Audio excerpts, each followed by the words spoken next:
Nagpepetisyon po yung kampo ni Aga Mulak na magdeklara ng failure of elections sa ilang presinto sa Camarines Sur kung saan nagkaberya ang ilang PCOS machines. Natalo po yung aktor sa pagkakongresista ng ika-4 na distrito ng probinsya laban kay Wimpy Fuentebella. Balitang hatid ni Katrina Son.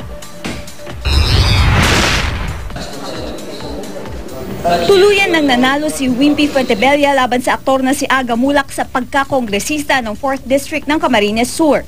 Kagabi, formal nang iprinoklama si Fuentebella na nakakuha ng 82,834 na boto. Mahigit 2,200 lang ang lamang niya sa nakuhang 80,629 na boto ni Aga. Papalitan ni Wimpy sa Kamara ang kanyang amang si Congressman Arnulfo Fuentebella.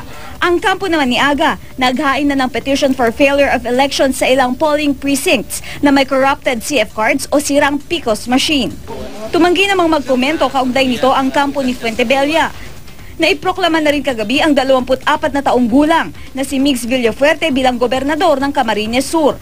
Nakakuha siya ng mahigit 263,000 na boto laban sa mahigit 200,000 votes na nakuha ng kanyang lolong si outgoing Congressman Luis Villafuerte Sr. Hanggang ngayon daw hindi pa nag-uusap ang maglolo, pero umaasa ang governor-elect na magkakaayos sila. Ako na mismo po ang tatawag sa kanya, magte-text sa kanya or pumunta po sa bahay niya para po mag-usap kami na magkaisa na po ang pamilya namin. Dahil at the end of the day, pamilya po kami, mahal ko po siya. At isa po siya sa mga hinahangaan ko, ang lolo ko po at ang aking ama na si Governor Eldy Villafuerte.